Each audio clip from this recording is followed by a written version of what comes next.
Good morning, good afternoon, good evening. Welcome to this trade of the month for our top 30 US equities pairs. And this is going to be trade of the month for September 2020 from our August vintage of the top 30 US equities pairs. The signal we're looking at is one that was received on the 1st of September.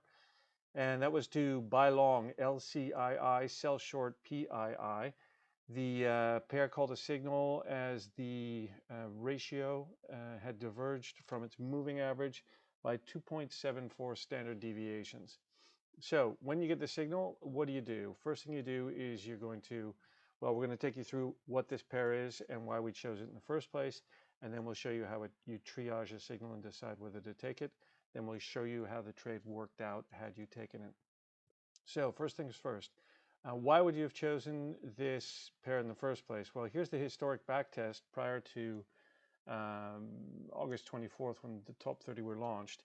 And you can see that this pair had, in a 3-year look-back period, 10 trades, an average correlation of over 80%, co-integrated, and your co-integration is 0.92, which means the p-value is 0.08. So under co-integrated augmented Dickey-Fuller test, that is a co-integrated pair. The pair delivered 13% return on capital, compound annual growth rate, if you had just left capital allocated to this pair over a 3-year period.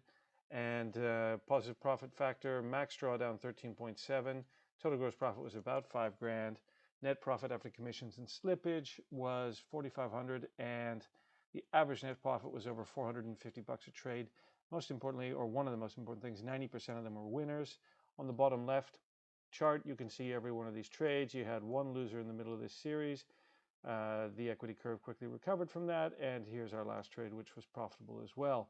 On the bottom right, you can see the ratio chart, and the most important part is sort of the last half of it, or last 1/3 of it, which is what we're trading now. And you can see that it's fairly flat over that period with lots of zero crossings back and forth across the moving average of the ratio. So that's what we like to see.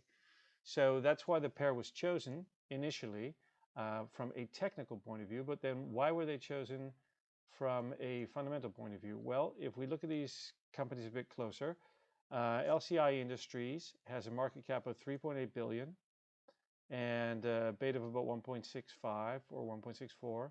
It's based in Indiana in the United States, 10,500 employees. It's in the consumer cyclical sector, industry, recreational vehicles. Okay, and if we look at a quick description, LCI manufactures and supplies components for the manufacture of RVs and adjacent industries in the United States and internationally. So it does everything for the OEM segment manufactures suspension solutions, slide-out mechanisms and solutions, bath, kitchen, and other products, vinyl, aluminum, so all the stuff that goes into RVs. They also do the same for boats, trains, manufactured homes, modular housing, and the like.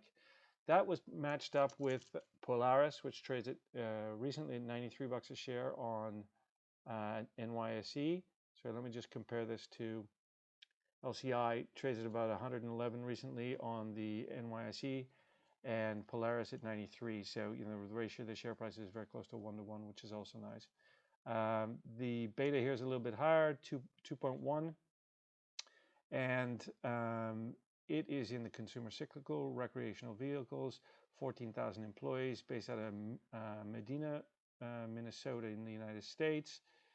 And what does it do? Well, it designs, engineers, manufactures, and markets power sports vehicles worldwide. So it does snowmobiles, motorcycles, global adjacent markets, aftermarket, and boats. So it's got a number of very good brands as well. So Ranger, General Sportsman, Indian Motorcycle, Slingshot. So there's some household names there, but what you can see is it's in a very, very similar segment. It's doing sport utility vehicles, stuff that's pretty discretionary spending, and that pairs very well with RVs, which in many cases are also discretionary spending. So that's why, from a business description point of view, these two businesses were chosen. They also have reasonably close betas, reasonably close market cap. One's 5.8, the other's 2.8, and And if we look at the valuation metrics, they're not too far off either, which we can do, you can do yourselves. So the other thing to take note of, very important when you start to screen a pair, it's good to do it when you're in this stage, is the signal was the 1st of September. So what do we need to do? We need to check news, we need to check for upcoming dividend dates, and we need to check upcoming earnings dates. Well, what you can tell here is that there is a dividend coming up. It's going ex-dividend on September 3rd, which we'll see in their announcements. So you're going long LCI, and it's going to pay a quarterly dividend of 75 cents a share. Well, do you care? The fact that Polaris, the signal is on September 1st, Polaris went ex-dividend on August 31st for about 62 cents a share quarterly dividend. And you weren't short, so you don't have to pay that dividend, but yet you're going long LCI now, and you will collect the dividend. So that actually increases the profitability of the trade. So the dividend situation is very much in our favor for a signal on September 1st. Then what about earnings date?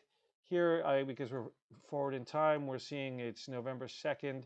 It means the previous earnings date was about August 4th, and which would mean we're clear on earnings because the signal was 1 month later. We have more than 2 months between the signal and the next earnings date. With respect to Polaris, we better check the announcements on Polaris because that looks like it could have been close. So we had the signal on September 1st. The last earnings, we had a declaration of dividend on July 30th. Second quarter results were announced July 28th, okay? Which means that our signal was about a month later, which means we also have about 2 months of clear runway. The next results were announced on October 27th. So that's great news. So we're clear on earnings. Dividends are in our favor. Now we just have to check other news stories to see whether there's any corporate action that would have caused that signal and fundamentally changed the valuation picture of both companies. Well, according to the company news releases, there was nothing around September 1st. So that one's clear. And if we look quickly at LCI, on August 25th, they declared their quarterly cash dividend, which didn't change, so that's nothing out of the ordinary. And on August 4th, as we talked about, they had their second quarter results. So there was nothing from either Lipper Components or from Polaris that would have caused this signal from a fundamental value point of view. So it looks like it's a liquidity-driven signal. If we look at the charts, when this signal happened, it happened right here. So we see the market dropped very heavily the day before and then recovered very heavily the next day. I think you'll see the same on PII, exactly. So dropped very heavily, recovered very heavily here as well. So there was a lot of volatility, and in the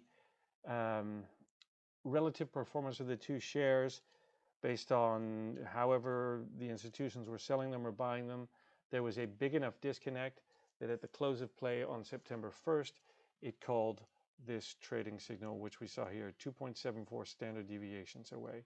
So we know it's clear on dividends, we know it's clear on earnings, we know it's clear on news. So all of those make it look like a great signal. Let's look at our pair charts and decide whether we'd want to take it. So here's the signal, long LCII 117.17, short PII 106.69, and here's the entry. So what we can see is this is 1 year look back. For our purposes, that should be sufficient right now. Signal at 2.7 negative. You see a lot of the other two entries in this last year were about 2.5 and 2.9. So it's not uncommon for it to reach this level, but what we would say is it looks like, based on those other two entries, is in the sweet spot. We could go back further, 3, 4, 5 years, see where it typically tends to turn around when there's a signal. But from the plus minus, there's nothing for us to say that we wouldn't want to take this signal. Then we go over and look at the ratio chart. What we can see is it's a nice flat ratio line, lots of back and forth across the line, lots of zero crossings showing that it looks to be non-trending and therefore potentially a good reversion to mean trade. The entry happened here, and you can see it's sitting on a line of support based on the last year of that ratio. So that's also something you would look at and say, maybe that helps.